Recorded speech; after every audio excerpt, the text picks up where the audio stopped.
এই আমার বউ। ওদি আমার নাম জ্যোতি, বিয়ে করাতে কি যে ক্ষতি এখন আমি হারাহারা বুঝতে পারছি।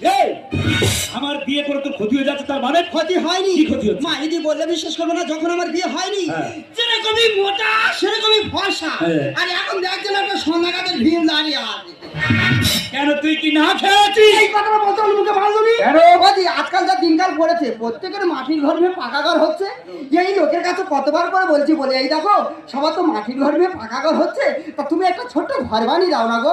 ওদি আমি আর 5টা মেয়ের মতন হামারা করে বলিনি, মাই দিদি বলিনি যে আমার 35 টাকা করে দাও, 40 টাকা করে দাও, আমি অত চা পাইনি, খুব সামান্য জিনিস চেয়েছি, শুধু বলেছি 7 থেকে 8 তলা একটা বাড়ি বানিয়ে দাও।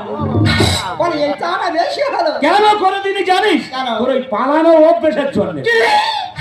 দাদা এই আমার বউ, আমার একটা মাত্র ছেলে, ছেলের মুখে ভাতে কত আয়োজন করি, 150 লোক খাইয়েছি। যেদিন খাইয়েছি তারপরের দিন ও সেই ক্যাটারিং এর ছেলের সঙ্গে পালিয়ে যাবে না।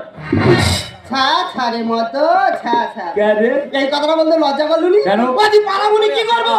এই যে মেলা চলছে, কত সুন্দর মেয়েরা সেজে গুজে নাকের কানে পরে এসছে, আর কি চায় না একটা নাকের বড়ি একটা কানের বড়ি। এই খয়রা লোকের কাছে বলি যে মাই দিদি বলি মেলা চলছে, কত সুন্দর মেয়েরা সেজে গুজে মেলা যাচ্ছে, নাকের বড়ি দাও না গো। ওদি আমি আগে বলি যে মা দিদি আমার চাওয়াটা খুব